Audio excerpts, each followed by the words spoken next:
Hello all, నేను మీ హరిత Mohan. Last వీడియోలో మీకు ప్రామిస్ చేసినట్లే ఒక సూపర్ రెసిపీతో వచ్చేసాను.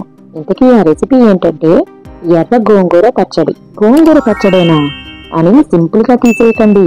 ప్రాసెస్ సింపుల్ గానే ఉంటుంది, కానీ దీని టేస్ట్ మాత్రం మాటల్లో చెప్పలేనంత సూపర్ గా ఉంటుంది. మరి ఈ ఎర్ర గోంగూర పచ్చడిని ఎలా ప్రిపేర్ చేసుకోవాలో ఇప్పుడు చూద్దాం. అంతకంటే ముందు welcome to my channel RJ tasty treats. ఈ పచ్చడి కోసం నేను 3 పెద్ద సైజు గోంగూర కట్టల్ని ఇలా నీట్గా వలుచుకొని క్లీన్ చేసుకున్నాను. ఈ గోంగూర తడి ఆరేలోపు నేను స్టవ్ మీద ఒక కడాయి పెట్టుకుని 3 స్పూన్స్ ఆయిల్ వేస్తున్నా. ఆయిల్ కొంచెం హీట్ అయిన తర్వాత ఇక్కడ చూసారు కదా, నేను 100 గ్రాముల ఎండుమిర్చి తీసుకున్నాను.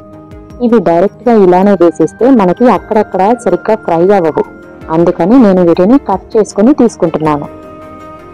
వీటిని మాడిపోకుండా మీడియం ఫ్లేమ్ లోనే పెట్టుకుని ఫ్రై చేసుకోవాలి.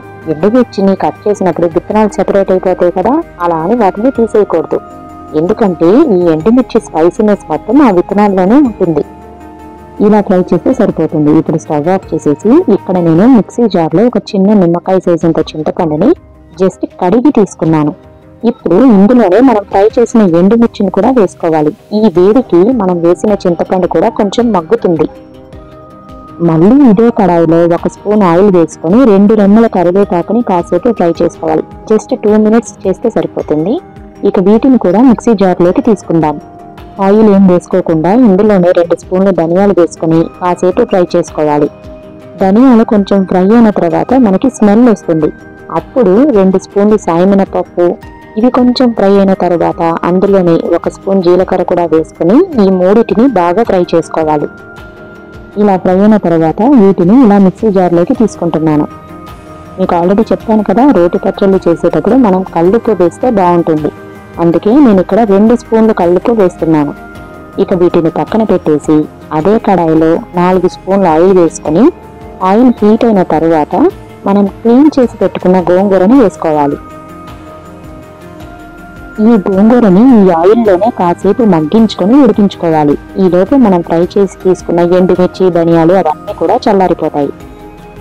గోంగూర కొంచెం మగ్గుతున్నప్పుడు 1 స్పూన్ పసుపు కూడా వేసుకుని ఈ గోంగూర మొత్తం పూర్తిగా మగ్గేంత వరకు మనం దీన్ని ఉడికించుకోవాలి. రీసెంట్ గా నేను పెడుతున్న రెసిపీస్ అన్నిటికీ వ్యూస్ చాలా బాగా వస్తున్నాయి, కానీ చాలా మంది సబ్స్క్రైబ్ చేసుకోకుండానే చూస్తున్నారు. మీరందరూ కూడా సబ్స్క్రైబ్ చేసి నన్ను కొంచెం సపోర్ట్ చేస్తే ఇలాంటి మరెన్నో మంచి మంచి రెసిపీస్ ని నేను మీతో డెఫినెట్ గా షేర్ చేసుకుంటాను. కాబట్టి తప్పకుండా సబ్స్క్రైబ్ చేసుకోండి. గోంగూర మొత్తం పూర్తిగా మగ్గిపోయింది కదా, ఇక స్టవ్ ఆఫ్ చేసి దీన్ని కూడా పక్కన పెట్టేసి కాసేపు చల్లారనివ్వాలి. ఈలోపు ఇక్కడ నేను 2 వెల్లుల్లిని పూర్తిగా వలుచుకొని తీసుకున్నాను. ముందు మనం ఫ్రై చేసుకున్న ఎండుమిర్చి ఇవన్నీ చల్లారిపోయాయి కాబట్టి ఈ వెల్లుల్లిని కూడా వేసుకొని వీటిని గ్రైండ్ చేసుకుందాం. గ్రైండ్ చేసుకునేటప్పుడు ఒకవేళ ఎండుమిర్చి సరిగ్గా గ్రైండ్ అవ్వలేదు అనిపిస్తే 2 స్పూన్లు వాటర్ వేసుకొని గ్రైండ్ చేసుకోండి. ఇక్కడ చూసారు కదా, ఇలా గ్రైండ్ చేసుకొని తీసుకోవాలి. ఇప్పుడు ఇందులోనే మనం మగ్గించిన గోంగూరని కూడా అది చల్లారిన తర్వాత వేసుకుని గ్రైండ్ చేసుకోవాలి. గోంగూర వేసిన తర్వాత మాత్రం మనం వాటర్ వేసుకోకూడదు, ఎందుకంటే ఈజీగానే గ్రైండ్ అయిపోతుంది. చూసారు కదా, చక్కగా గ్రైండ్ అయిపోయింది. ఇప్పుడు దీనికి పోపు వేయాలి, ఎందుకంటే ఈ పచ్చడి టేస్ట్ మొత్తం ఆ పోపులోనే ఉంటుంది. మరి పోపు కోసం స్టవ్ మీద ఇలా మందంగా ఉన్న ఒక కడాయి పెట్టి ఒక చిన్న టీ గ్లాస్ ఆయిల్ వేసుకుంటున్నాను. ఇంత ఆయిలా అని అనుకోకండి, గోంగూరకి ఆయిల్ అండ్ సాల్ట్ కొంచెం ఎక్కువగా పడతాయి.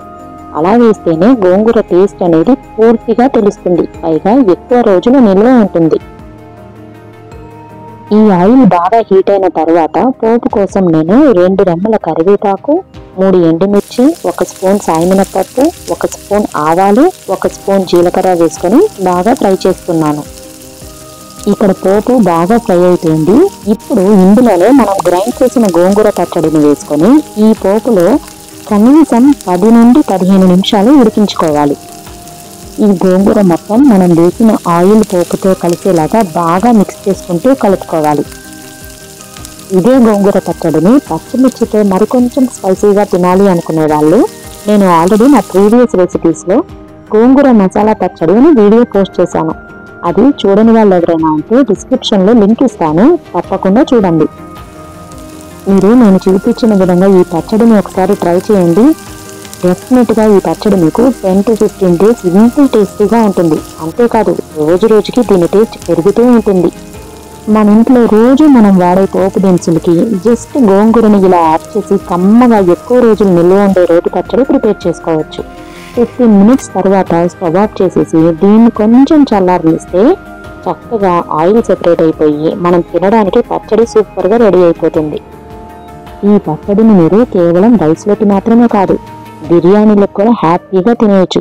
ఇంకా చెప్పాలి అంటే ఈ పచ్చడితో కలిపి తిన్నారంటే బిర్యానీ టేస్ట్ డబుల్ అయిపోతుంది.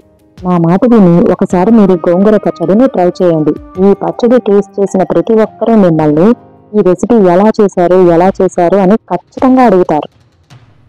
మరి దీని రుచి అందరికీ తెలియాలి అంటే చూసిన ప్రతి ఒక్కరూ ఈ వీడియోని లైక్ చేసి షేర్ చేసి అలాగే ఈ రెసిపీని ట్రై చేసిన తర్వాత అది మీకు ఎలా వచ్చిందో మర్చిపోకుండా కమెంట్ చేయండి. మరి నా నెక్స్ట్ రెసిపీని మిస్ అవ్వకుండా చూడాలి అనుకుంటే దయచేసి ఇంకా సబ్స్క్రైబ్ చేయని వాళ్ళు ఇప్పుడైనా సబ్స్క్రైబ్ చేసుకోండి. అలాగే బెల్ ఐకాన్ కూడా యాక్టివేట్ చేశారంటే మీరు మిస్ అవ్వకుండా నా రెసిపీస్ని ఫాలో అవ్వచ్చు. మీరు ఈ పచ్చడిని రైస్తో తిన్నా బిర్యానీతో తిన్నా ఎలా తిన్నా పర్లేదు, కానీ ఆనియన్స్ని మాత్రం రెడీగా పెట్టుకోవాలి. ఎందుకంటే ఈ గోంగూరకి పచ్చి ఉల్లిపాయ ముక్కలకి మించిన పర్ఫెక్ట్ కాంబినేషన్ అనేది లేనే లేదు. చిన్న బ్రేక్, చిటికలో వేస్తా అని చెప్పను కానీ డెఫినెట్గా మరో కొత్త రెసిపీతో మిమ్మల్ని కలుస్తాను. అప్పటి వరకు బాయ్.